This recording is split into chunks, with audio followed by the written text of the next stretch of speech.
প্রিয় শিক্ষার্থীরা, আসসালামু আলাইকুম রহমতুল্লাহি ওয়া বারাকাতুহু। আশা করি তোমরা সবাই ভালো আছো, সুস্থ আছো এবং নির্জালে নিরাপদে আছো। তো তোমাদেরকে আজকে আমাদের নতুন ক্লাসে স্বাগতম জানাচ্ছি।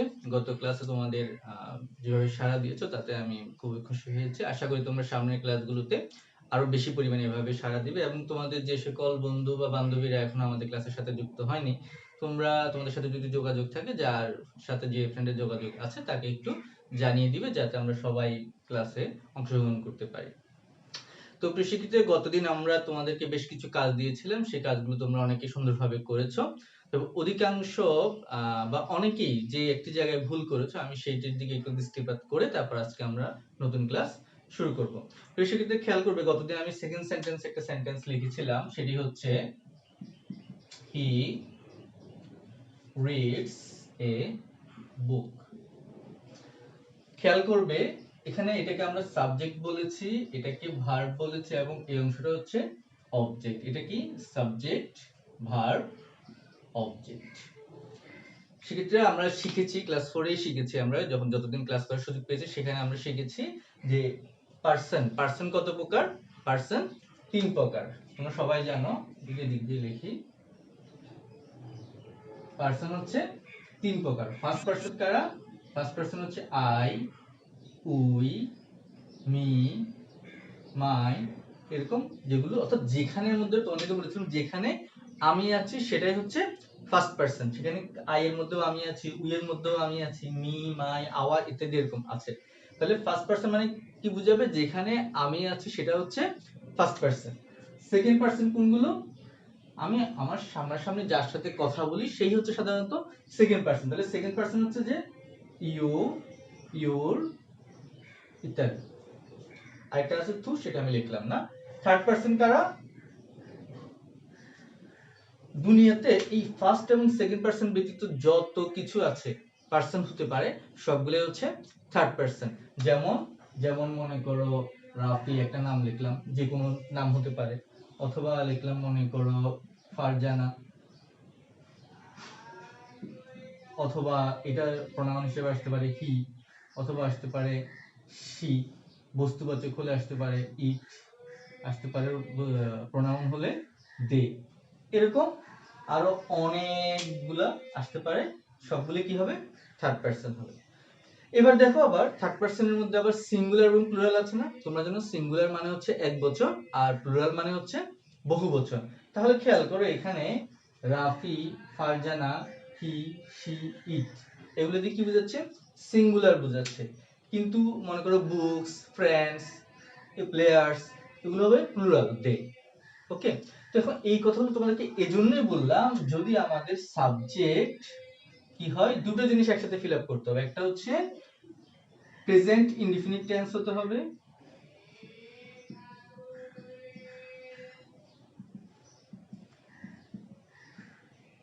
অপরদিকে আরেকটা কি হতে হবে?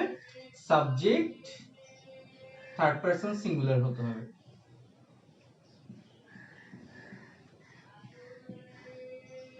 দুটো জিনিস ফিল আপ করতে হবে। একটা হচ্ছে কি, টেন্সটা আমি যেই টেন্সে লিখতে চাচ্ছি সেটা প্রেজেন্ট ইনডিফিনিট টেন্স হতে হবে। দ্বিতীয়ত আমার এই সাবজেক্টটাকে থার্ড পারসন হতে হবে এবং সিঙ্গুলার হতে হবে। আমি যদি এখানে দে লিখি তাহলে কিন্তু বলছি না। হলে কি হবে? হলে আমার এখানে যে ভার্বটা বসবে সেই ভার্বের সাথে এস বা ইএস যুক্ত হবে। তখন কি হবে? এই দুটো যদি হয় তখন কি হবে? ভার্বের সাথে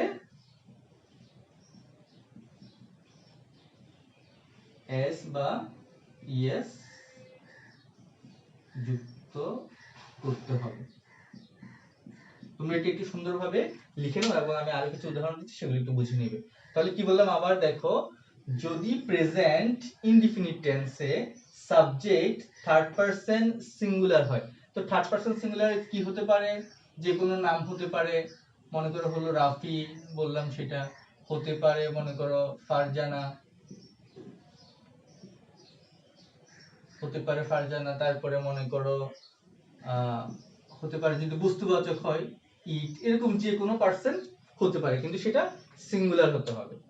তখন কি হবে? তখন ভার্বের সাথে এস বা ইএস যুক্ত হবে। ঠিক আছে? তাহলে আমরা আরো একটা যদি উদাহরণ দিই তোমাদের জন্য। দেখো উদাহরণটা আমি এদিকে লিখছি। আমরা মনে করো রাফি দিয়ে লিখি একটা উদাহরণ। Rafi goes to school. দেখো খেয়াল করো আমরা কিন্তু এখানে গোস লিখছি, গো লিখি নাই, ঠিক আছে। তারপর আরেকটা সেন্টেন্স লিখি, মনে করো সেটা লিখতে পারি ইট দিয়ে লিখি, ইট লুকস ফাইন। এটাকে দেখে ভালোই মনে হয়। আমরা কিন্তু এখানে লুক লিখি নাই, লুকস লিখছি, কারণ ইট এটা থার্ড পারসন সিঙ্গুলার নাম্বার এবং এগুলো প্রেজেন্ট ইনডিফিনিট টেন্স। তো সেক্ষেত্রে আমরা যখন টেন্স করব তখন এই বিষয়গুলো আরো বিস্তারিত পড়বো। তবে তোমাদের সুবিধার জন্য, যেহেতু এই আমাদেরকে প্রেজেন্ট ইনডিফিনিট টেন্স বেশ বার গঠন করতে হয়, প্রায় সবসময় গঠন করতে হয়, সেখানে যাতে তোমাদের সামনে যে एग्जांपल গুলো লিখবে সেখানে ভুল না হয় এই বিষয়টা একটু খেয়াল রাখতে হবে। আবার বলছি খেয়াল করো, সাবজেক্ট যদি কি হয় প্রেজেন্ট ইনডিফিনিট টেন্সে থার্ড পারসন সিঙ্গুলার নাম্বার, যখন এটা সিঙ্গুলার, থার্ড পারসন কি সেটাও বললাম তোমাদেরকে, যেগুলো হচ্ছে থার্ড পারসন এবং সেটার সাথে সাথে কি হতে হবে, সিঙ্গুলার হতে হবে। ফলে কি করব আমরা, ভার্বের সাথে এস বা ইএস যুক্ত করতে হবে। যেমন তোমরা ড্রিঙ্ক দিয়ে ভার্বটা লিখেছো, তখন কি হি ড্রিঙ্কস ওয়াটার এভাবে লিখছে। যারা হি ড্রিঙ্ক লিখেছে এটা ভুল হয়েছে, হি ড্রিঙ্কস বলতে হবে। তারপরে হি সুইম ইন দ্য রিভার হবে না, হি সুইমস ইন দ্য পন্ড অথবা ইন দ্য রিভার, যেভাবে লিখো। আশা করি বুঝতে পেরেছো। এটা মুছে দিচ্ছি, আরেকটা সেন্টেন্স আছে সেটা একটু দেখাই। তোমরা সবাই তুলে নাও এটা।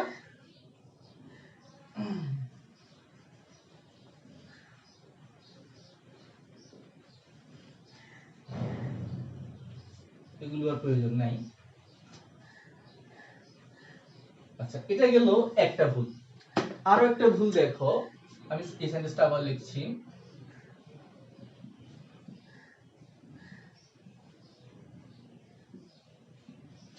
এখন খেয়াল করো, অনেকে লিখছো হি রিডিং এ বুক অথবা আই রিডিং এ বুক। সেটা আমরা যখন টেন্স করব তখন এটা আরো বিস্তারিত আলোচনা, বাট এখন যেহেতু ভুল হয়ে যাচ্ছে তোমাদেরকে একটু শুধরে দিচ্ছি, এবং তোমরা নেক্সট টাইম যাতে এই ভুলটা না করে এভাবে খেয়াল করো। দেখো এখানে সাবজেক্ট থার্ড পারসন সিঙ্গুলার ছিল বলে ভার্বের সাথে এস বা ইএস যুক্ত করছি, কারণ এটা ছিল প্রেজেন্ট ইনডিফিনিট টেন্স। কিন্তু আমি যখন কোনো একটা চলমান বোঝাচ্ছি, কাজ চলছে এরকম বোঝাচ্ছি, তোমরা জানো সেটা হলে তখন কি হয়, সেটা কন্টিনিউয়াস টেন্স হয়।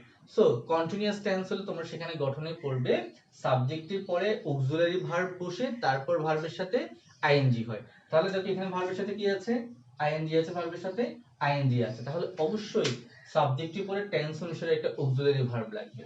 তাহলে আমি যদি present tense, present continuous tense বুঝাই, তাহলে এখানে দিতে হবে is, he is reading a book, কারণ হির সাথে is হয় আর I এর সাথে am হয়, তাহলে হবে কি I am reading a book। ভালো করে খেয়াল করবা, এখানে অবশ্যই একটা অক্সিলারি ভার্ব বসবে, এখানে অবশ্যই একটা অক্সিলারি ভার্ব বসবে, না হলে সেন্টেন্সটা সঠিক হবে না।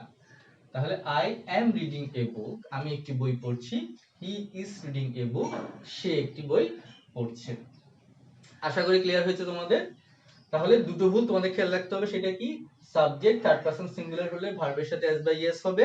দ্বিতীয়ত, আমরা যদি কোনো একটা কাজ বর্তমান কালে চলমান বোঝাই, তখন সাবজেক্টের পরে অক্সিলারি ভার্ব বসিয়ে তারপর আমাকে সেন্টেন্সটি কমপ্লিট করতে হবে। তো আশা করি এই ভুলগুলো তোমরা সামনে আর করবে না, আমরা টেন্স পড়ার সময় এইগুলো আরো অনেক বিস্তারিত করব।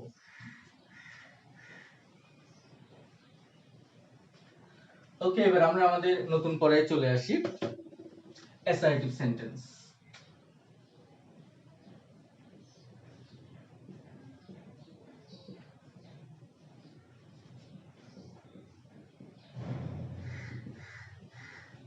দেখো অ্যাসার্টিভ সেন্টেন্স কাকে বলবে,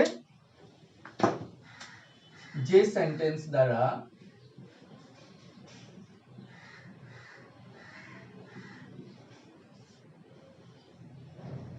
কোনো কিছুর বর্ণনা বা বিবৃতি প্রকাশ পায় তাকে অ্যাসার্টিভ সেন্টেন্স বলে।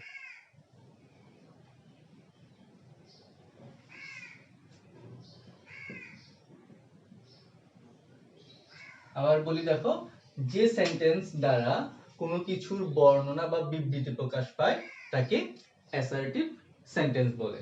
যেমন আমরা অ্যাসার্টিভ সেন্টেন্স সাধারণত বিভক্তি নিয়তে আমরা যা ব্যবহার করি অধিকাংশ সেগুলো হচ্ছে কি অ্যাসার্টিভ সেন্টেন্স। আমরা যদি উদাহরণ লিখি,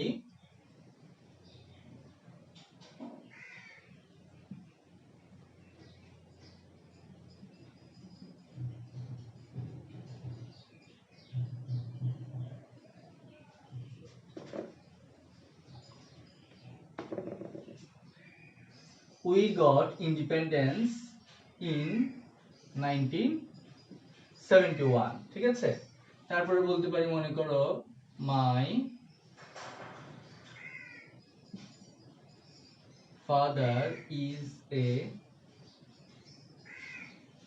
teacher। তাহলে খেয়াল করো কি বললাম, we got independence in 1971 অথবা my father is a teacher। তো তাহলে এখানে প্রত্যেকটা এখানে একটা তথ্য বা বিবৃতি প্রকাশ পেল না, একটা জিনিসের বর্ণনা পাওয়া গেল না। যেমন আমার বাবা কি করেন সেটা বর্ণনা পাচ্ছি এখানে, আমার বাংলাদেশ কখন স্বাধীন হয়েছে এরকম বর্ণনা পাচ্ছি এখানে। তাহলে এটা হচ্ছে কি সেন্টেন্স, এরকম সেন্টেন্স গুলো হচ্ছে অ্যাসার্টিভ সেন্টেন্স। এবার দেখবো আবার অ্যাসার্টিভ সেন্টেন্সকে আমরা দুটো ভাগে ভাগ করতে পারি।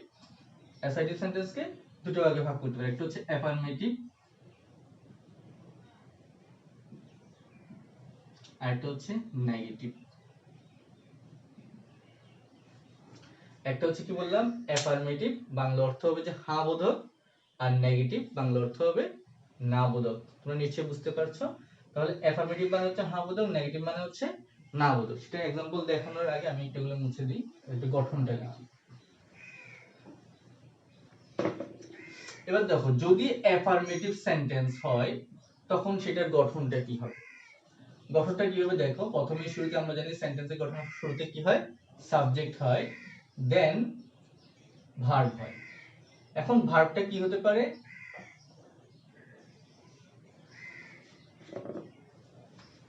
মেইন ভার্ব হতে পারে অথবা অক্সিলারি ভার্ব হতে পারে। সাবজেক্টের পরে মেইন ভার্ব অথবা auxiliary verb plus main verb দুটোই হতে পারে, প্লাস অবজেক্ট বা এক্সটেনশন।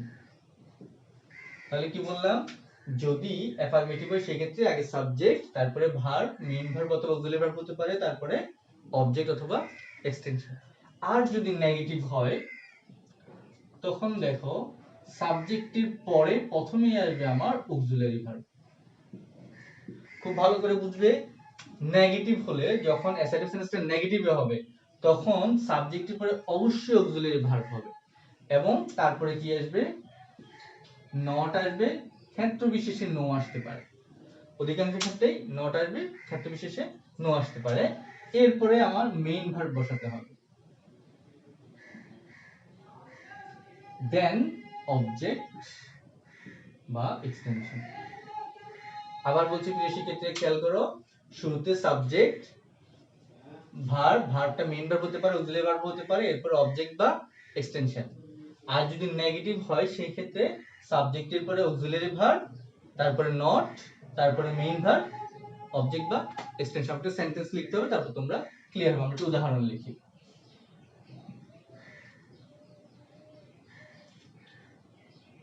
যেমন লিখি হি, যেটা আগে লিখেছিলাম সেটাই লিখি, হি রিডস এ বুক। এটি একটি কি সেন্টেন্স, এটি একটি অ্যাসার্টিভ সেন্টেন্স এবং সেটা অ্যাফার্মেটিভ, কারণ এটা হ্যাঁ বোধক বোঝাচ্ছে। অ্যাফার্মেটিভ মানে কি, অ্যাফার্মেটিভ মানে হচ্ছে হ্যাঁ বোধক, আর নেগেটিভ মানে হচ্ছে না বোধক। তাহলে এটার মধ্যে কোনো না বা নেগেটিভ কোনো কথা নাই, এইজন্য এটা হচ্ছে কি অ্যাফার্মেটিভ সেন্টেন্স।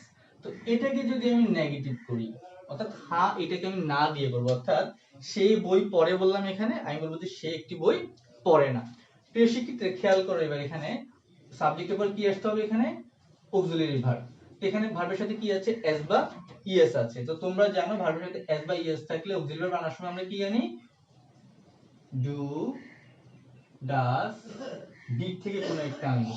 তোমরা জানো প্রেজেন্ট টেন্স হলে তো ভার্বটা যদি মেইন ফর্মে থাকে, ডিড, প্লে, ডু এভাবে থাকে তখন আমরা ডু আনি। যদি ভার্বের সাথে এস বা ইএস থাকে তখন ডাস আনি। আর ভার্বটা যদি পাস্ট টেন্স হয় তখন সেখানে কি আনি, ডিড আনি। তাহলে আমি লিখলাম এখানে হি ডাস, এরপর যেহেতু নট লিখতে হবে, না করার জন্য ডাজ নট, এরপর লিখবো রিড এ বুক। আবার খেয়াল করে বলছি, he reads a book, subject verb object, subject verb object. এবার যখন আমরা সেটাকে নেগেটিভ করছি এই সেন্টেন্সটাকে, তখন সাবজেক্টের পরে আমার নিয়ম অনুসারে কি আসবে, অক্সিলারি ভার্ব আসবে। দেখো এখানে ভার্বের সাথে কি আছে, এস বাই এস আছে। তো আমরা বললাম এই ভার্বের উপর ডিপেন্ড করে ডু ডাজ ডিড থেকে কি আনতে হয়, অক্সিলারি ভার্ব আনতে হয়। যদি ভার্বটা প্রেজেন্ট ফর্মে অর্থাৎ রিড, প্লে, রান এরকম আকারে হয়, তখন ডু আসে। ভার্বের সাথে এস বা ইএস থাকলে ডাজ আসবে। ভার্বটা যদি পাস্ট ফর্মে হয়, যেমন ডিড, প্লেড, ভিজিটেড, ড্রাঙ্ক ইত্যাদি পাস্ট ফর্ম আকারে, তখন আমরা অক্সিলারি ভার্ব ডি আনবো, ডিড আনবো। এবার দেখো তাহলে ডাজ এর পরে নট বসিয়ে নেগেটিভ পেলাম ডাজ নট। এরপরে দেখো যেহেতু আমরা এস বা ইএস এর কাজটা এখানে করে ফেলেছি, সেহেতু এখানে আর রিডস হবে না, এখানে রিডস হবে কি হবে, রিডই হবে, শুধু রিডই হবে, রিড এ বুক। আশা করি বুঝতে পেরেছো। আমি আরেকটা সেন্টেন্স লিখি।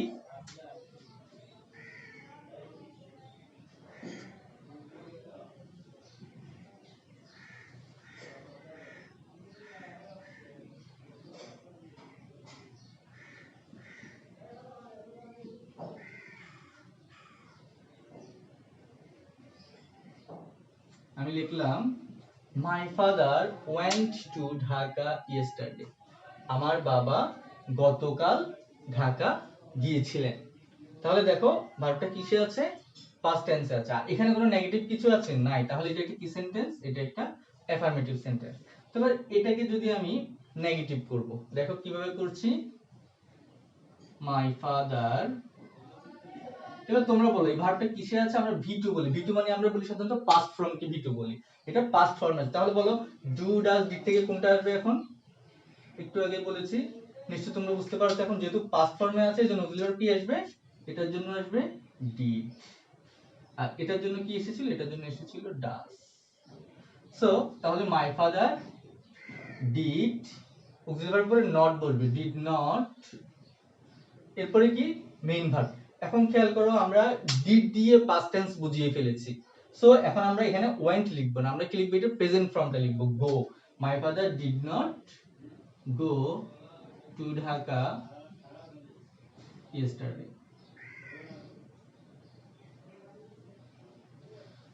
আবার বলছি কি, সেক্ষেত্রে খেয়াল করো, আমরা বললাম my father went to Dhaka yesterday, আমার বাবা গতকাল ঢাকায় গিয়েছিলেন। এটা একটা পাস্ট টেন্স অর্থাৎ অতীতকাল বোঝাচ্ছে, যার কারণে আমরা নেগেটিভ করার সময় ডিড আনলাম। ডিড আনার পরে না বোঝানোর জন্য নট বসালাম। যেহেতু ডিড নট দিয়ে আমরা পাস্ট টেন্স বুঝিয়ে ফেলছি, এইজন্য অতীতকাল বুঝিয়ে ফেলছি, এইজন্য এখানে আমরা ওয়েন্ট লিখতে পারবো না, আমাদেরকে এখানে এটা এই ভার্বটাকে প্রেজেন্ট ফর্মে করে লিখতে হবে। তোমরা জানো গো, ওয়েন্ট, গন, তোমরা নিশ্চয়ই জানো এটা তিনটা ফর্ম, গো, ওয়েন্ট, তারপর কি হয়, গন হয়। সো আমরা এই পাস্ট টেন্সটা আর এটা লিখতে পারবো না, আমাদেরকে প্রেজেন্ট ফর্মটাই লিখতে হবে, আর এটা হচ্ছে পাস্ট পার্টিসিপল। তাহলে কি লিখলাম, গো টু ঢাকা ইয়েস্টারডে। আশা করি বুঝতে পেরেছো। আমি আরো বেশ কিছু উদাহরণ দেব, তোমাদেরকে এগুলা মুছে ফেলবো, নিশ্চয়ই তোমরা তুলে নিয়ে যাচ্ছ। যদি তুলতে না পারো পজ দিয়ে স্ক্রিনটা স্টপ রেখে তুলে নাও, তারপরে তোমরা নেক্সটটা শুনে আবার শুনবা। ঠিক আছে, আমি এগুলো মুছে ফেলছি।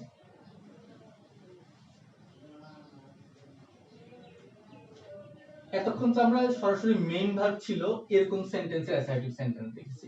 এবার যদি মেইন ভার্ব না থাকে তখন সেন্টেন্সগুলো কিরকম হতে পারে, যেমন মনে করো Mr Riyad is a teacher. খেয়াল করো এখানে মিস্টার রিয়াদ হচ্ছে সাবজেক্ট, ইজ হচ্ছে ভার্ব, এই টিচার হচ্ছে অবজেক্ট। এখানে নাবোধক কিছু আছে নাই, নাবোধক কিছু নেই, তাহলে এটা কি সেন্টেন্স, এটা একটা অ্যাফার্মেটিভ সেন্টেন্স। এবং দেখো এখানে ইজ, আমরা সাধারণত ইজ কে অক্সিলারি ভার্ব হিসেবে চিনি, কিন্তু যেই সেন্টেন্সে কোনো মেইন ভার্ব থাকবে না সেই সেন্টেন্সে অক্সিলারি ভার্ব মেইন ভার্বের মতো আচরণ করবে। তাহলে এখানে ইজ, এটা যদিও অক্সিলারি ভার্ব, এখানে সেটা মেইন ভার্ব হিসেবেই কাজ করছে, that means subject verb object আমরা পেয়ে গিয়েছি।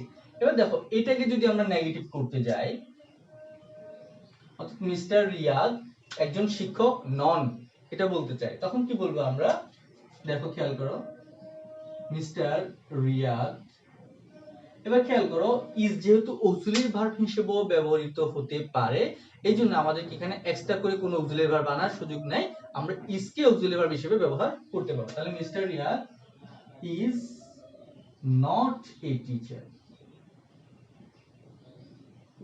তাহলে জাস্ট তখন অক্সিলারি ভার্ব যেটা থাকবে সেটার পরে নট বসিয়ে দিলেই হয়ে যাবে।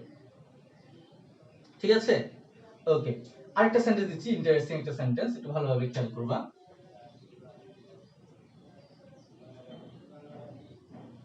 সরি,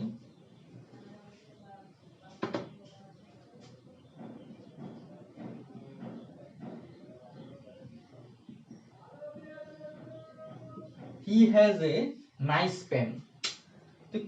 সেক্ষেত্রে খেয়াল করে এখানে না বোধক কোনো কিছু আছে? না, না বোধক কিছু নাই, তাহলে এটা কি সেন্টেন্স? Affirmative sentence. তো এটাকে আমরা কি করব? নেগেটিভ করব। তো নেগেটিভ করার সময় তাহলে আমাকে ঠিক, আমরা একটু আগে বলেছি এখানে একটা ভার্ব আছে, সেটা হচ্ছে কি, যদিও এটা অক্সিলারি ভার্ব কিন্তু এখানে এটা মেইন ভার্ব হিসেবেই আছে। তো সেক্ষেত্রে একটু আগে খেয়াল করো, আমরা যে গো ওয়েন্ট গন শিখেছিলাম, সেখানে আমরা ঠিক সেম ভাবে হ্যাভ এরও তিনটা ফর্ম আছে, হ্যাভ, হ্যাড, হ্যাড। কিন্তু হ্যাভটা যখন থার্ড পারসন হয় তখন সেটা আবার কি হয়ে যায়? হ্যাজ হয়ে যায়। এটা আমরা জানি, হ্যাভটা হ্যাজ হয়ে যায়।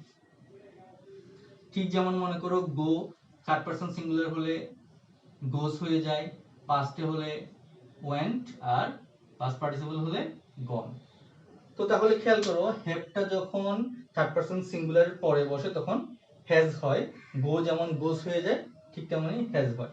তো হ্যাজটা যদিও অক্সিলারি ভার্ব, হ্যাজটাকে এখানে যেহেতু মেইন ভার্ব হিসেবে আচরণ করছে এবং সেটা সাবজেক্টের পরে থার্ড পারসন সিঙ্গুলার আকারে বসছে, তো এই জন্য হ্যাজের বেলায় আমরা ওই ডু ডাজ ডিড এর ব্যবহারটা এখানে করতে পারবো। আবারও বলছি, খুব ভালোভাবে এটা বুঝতে হবে, খুবই ব্যতিক্রমী একটা এক্সাম্পল ভুল হওয়ার সম্ভাবনা আছে এখানে। এখানে he has not a nice pen, এটা খুব বেশি ভালো আনসার না। সেটা অনেক ক্ষেত্রে সঠিক ধরা হতে পারে, বাট এটা খুব বেশি ভালো আনসার হবে না। একদম সঠিক আনসারটা হবে আমরা এটাকে মেইন ভার্ব ধরে ডু ডাজ ডিড থেকে অক্সিলারি ভার্বটা এনে যদি এটা কি করি, চেঞ্জটা করি, তাহলে কিভাবে করতে পারি দেখো। আমরা বললাম গো কখন গোস হয়? যখন সাবজেক্ট থার্ড পারসন সিঙ্গুলার হয় এবং ভার্বের সাথে এস বা ইএস থাকে বলে তখন আমরা অক্সিলারি ভার্ব ডাজ এনেছি। ঠিক তেমন ভাবে হ্যাভ কখন হ্যাজ হয়? যখন subject third person singular number হয়। তাহলে এটা আসলে কি এস বা ইএস এর রূপ, হ্যাভ এর এস বা ইএস এর রূপ হচ্ছে হ্যাজ। সো তাহলে এটার জন্য অক্সিলারি ভার্ব কি আসবে? এটার জন্য অক্সিলারি ভার্ব ডাজ আসবে। তাহলে লিখতে পারি আমরা হি ডাজ নট। ঠিক একই ভাবে দেখো, এবার হ্যাজটা তো আমি ডাজ দিয়ে, এটা যে থার্ড পারসন সিঙ্গুলার ছিল বা হ্যাজ ছিল সেটা বুঝিয়ে ফেলেছি। সো এখন আমি আর হ্যাজ লিখতে পারবো না, এখন আমাকে হ্যাভ লিখতে হবে। A nice pen, he does not have a nice pen, তার একটি সুন্দর কলম নেই। ঠিক আছে, বাট নাই, হ্যাঁ নেই বললেই চলবে। তো প্রিয় শিক্ষার্থীরা, আমি চিন্তা করেছিলাম তোমাদেরকে অ্যাসাইটিভ বা ইন্টারেক্টিভ দুটোই দেখাবো, তবে আমার মনে হচ্ছে একসাথে দুটো দেখালে তোমরা এলোমেলো করে ফেলতে পারো। এখন আর সেদিকে আমরা না যাই, তাহলে তোমাদেরকে একটু আবার বলছি। দেখো, আমরা শুরু থেকে যে তোমাদেরকে প্রথমে বেশ কিছু ভুলের দিকে ইঙ্গিত করেছি, সেখানে বলেছিলাম সাবজেক্ট যদি থার্ড পারসন সিঙ্গুলার নাম্বার হয় তখন ভার্বের সাথে অবশ্যই এস বা ইএস যোগ করতে হবে। সাবজেক্ট থার্ড পারসন সিঙ্গুলার কোনগুলো? Has, sorry, he, she, Rafi, তারপর করিম, তানিয়া ইত্যাদি যে কোনো ধরনের নাম হতে পারে। তারপর বস্তুবাচক হলে ইট হতে পারে। আর আরেকটা বলেছিলাম, যদি ভার্বের সাথে আমরা আইএনজি যুক্ত করতে চাই তখন অবশ্যই আমাকে এর আগে টেন্স অনুসারে একটা অক্সিলারি ভার্ব বসাতে হবে, যেমন I am drinking water, I am reading a book. অথবা আমি যদি পাস্ট টেন্স বোঝাতে চাই, he was going to school, he was playing cricket. যেভাবে বলতে চাই সেভাবে আমরা বলতে পারবো। এরপর আমরা যখন অ্যাসার্টিভ সেন্টেন্স শুরু করেছি, দেখো আমরা বলেছি যে সেন্টেন্সের দ্বারা কোনো কিছু বর্ণনা বা বিবৃতি প্রকাশ পায় তাকে অ্যাসার্টিভ সেন্টেন্স বলে। আমরা বেশ কিছু উদাহরণ দিয়েছি। এরপরে বলেছি অ্যাসার্টিভ সেন্টেন্সকে আমরা দুটো ভাগে ভাগ করতে পারি, একটা হচ্ছে অ্যাফার্মেটিভ মানে হচ্ছে হ্যাঁ বোধক, আর একটা হচ্ছে নেগেটিভ মানে হচ্ছে না বোধক। তাহলে যে সেন্টেন্সে কোনো পজিটিভ কিছু থাকবে, না বোধক কিছু থাকবে না, সেটাই হচ্ছে আমার অ্যাফার্মেটিভ সেন্টেন্স। আর যে সেন্টেন্সে না বোধক কিছু থাকবে, নয়, না, এরকম একটা কথা থাকবে, সেটা হচ্ছে নেগেটিভ সেন্টেন্স। সেখানে আমরা বেশ কিছু উদাহরণ দিয়েছি। তবে যেটা গুরুত্বপূর্ণ সেটা হচ্ছে আমরা একটা স্ট্রাকচারের মাধ্যমে বোঝার চেষ্টা করেছি। অ্যাফার্মেটিভ হলে সাবজেক্টের পরে মেইন ভার্ব অথবা অক্সিলারি ভার্ব দিয়ে শুধু ভার্ব বসবে, কোনো নট নো কিছু নাই, অবজেক্ট বা এক্সটেনশন বসবে। আর নেগেটিভ সেন্টেন্স হলে খুব ভালোভাবে খেয়াল রাখতে হবে, নেগেটিভ সেন্টেন্স হলে সাবজেক্টের পরে অক্সিলারি ভার্ব বসবে, মাস্ট অক্সিলারি ভার্ব বসে তারপরে নট অথবা ক্ষেত্রবিশেষ নো বসবে এবং তারপরে মেইন ভার্ব বসবে। মেইন ভার্বটা ভি1 আকারে বসে, ভি1 আকারে মানে কি বোঝাচ্ছি, প্রেজেন্ট ফর্ম আকারে বসে। অর্থাৎ এখানে যদি হ্যাভ থাকে, হ্যাজ থাকে, এখানে সেটা হ্যাজ বসবে না, হ্যাভ হয়ে যাবে। এখানে যদি ওয়েন্ট থাকে, এখানে সেটা ওয়েন্ট বসবে না, এখানে বলতে মানে মেইন ভার্ব যখন ছিল তখন, তখন এটা কি হয়ে যাবে, গো হয়ে যাবে। বুঝতে পারছো তোমরা? আশা করি ঠিক আছে। এরপরে আমরা বেশ কিছু উদাহরণ দিয়েছি এবং সেই সেন্টেন্সগুলোকে তোমাদেরকে আমরা নেগেটিভ করে দেখিয়েছি।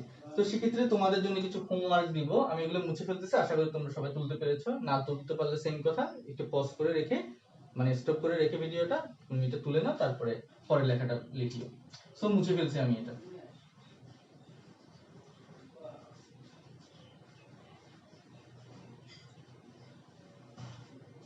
তোমাদের জন্য SW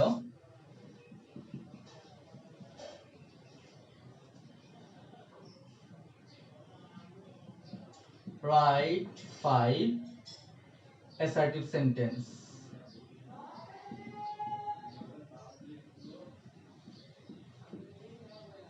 পাঁচটা অ্যাসার্টিভ সেন্টেন্স লিখবে। আমি ভার্ব দিয়ে দিচ্ছি। প্রথমটা মনে করো গো দিয়ে করবা, তারপরটা মনে করো রিড দিয়ে করবা, তারপরটা মনে করো রান দিয়ে করলা, তারপরে প্লে দিয়ে করলা। কয়টা হলো, 1 2 3 4টা। আরেকটা দিবা আমরা মনে করো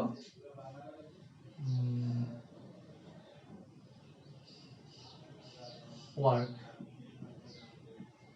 কাজ করা। তাহলে এই পাঁচটা ভার্ব ব্যবহার করে ওয়ার্ক, গো, রিড, রান, প্লে, এই পাঁচটা ভার্ব ব্যবহার করে তোমরা পাঁচটা অ্যাসার্টিভ সেন্টেন্স করবে প্রথমে। ঠিক আছে? আচ্ছা, এখানে একটা আমরা অক্সিলারি ভার্ব দিই যাতে তোমরা একটু ব্যবহারটা করতে পারো। সহজ ভার্ব কোনটা বেশি, খুব বেশি কমন, গোটা প্রয়োজন নাই, গোর জায়গায় আমি অক্সিলারি ভার্ব দিয়ে দিলাম ইজ। ঠিক আছে? আরেকটা মনে করো এখানে রিড দিয়ে আমি বেশ কিছু সেন্টেন্স লিখেছি, রিড না দিয়ে তোমাদেরকে এখানে দিয়ে দিলাম হ্যাভ। এটা দিয়ে করবে। এখন হ্যাভ মানে কি, হ্যাভ মানে যে হ্যাভই করতে পারো, মানে হ্যাভ করতে পারো, হ্যাজ করতে পারো, যেভাবে করতে পারো। ওয়ার্ক মানে ওয়ার্কড, ওয়ার্কিং, যেভাবে প্রয়োজন সেভাবে করতে পারো। রান, র্যান, রান, যেভাবে ইচ্ছে সেভাবে করতে পারো। প্লে, প্লে, প্লে, যেভাবে ইচ্ছে সেভাবে করতে পারো। তো খেয়াল করো, প্রথম কাজ হচ্ছে এই সেন্টেন্সগুলোকে কি করছো, তুমি পাঁচটা অ্যাসার্টিভ সেন্টেন্স গঠন করছো। দ্বিতীয় কাজ হচ্ছে একই সাথে সেই সেন্টেন্সগুলোকে নেগেটিভ করবা, মেক দেম নেগেটিভ। অর্থাৎ যে সেন্টেন্সগুলো করবা সেই সেন্টেন্সগুলোকেই নেগেটিভ করো। তোমাদের জন্য আমি একটা উদাহরণ দিয়ে দিই। মনে করো আমি লিখলাম এক্সাম্পল, মনে করো আমি এখান থেকে কোনো একটা ভার্ব, একটা ভিন্ন ভার্ব দিয়ে লিখছি। মনে করো হি রিডস এ বুক। তো এটাকে আবার কি করতে হবে, এটা হচ্ছে অ্যাফার্মেটিভ, এটার নেগেটিভটা হবে he does not read a book. সেটা হচ্ছে একটা সেন্টেন্স। তো ঠিকভাবে এভাবে করে তোমরা এরকম পাঁচটা সেন্টেন্স এভাবে করে নেগেটিভ করবা, এক পৃষ্ঠার মধ্যে করার চেষ্টা করবা, তারপরে সেগুলোর ছবি তুলে কমেন্ট বক্সে আপলোড করবা। তো আজকের ক্লাস আমরা এখানে শেষ করছি। আশা করি তোমরা বুঝতে পেরেছো। যদি তোমাদের কোনো সমস্যা থাকে, কোনো জিনিস না বুঝে থাকো, অবশ্যই মেসেঞ্জারে তোমরা সেখানে কমেন্ট বক্সে তোমরা সেখানে প্রশ্নটা করতে পারো। আর তোমরা ভালো থাকো, সুস্থ থাকো, নিরাপদে থাকো, সেই কামনে আজকের ক্লাস এখানে শেষ করছি। আসসালামু আলাইকুম ওয়া রাহমাতুল্লাহি ওয়া বারাকাতুহু।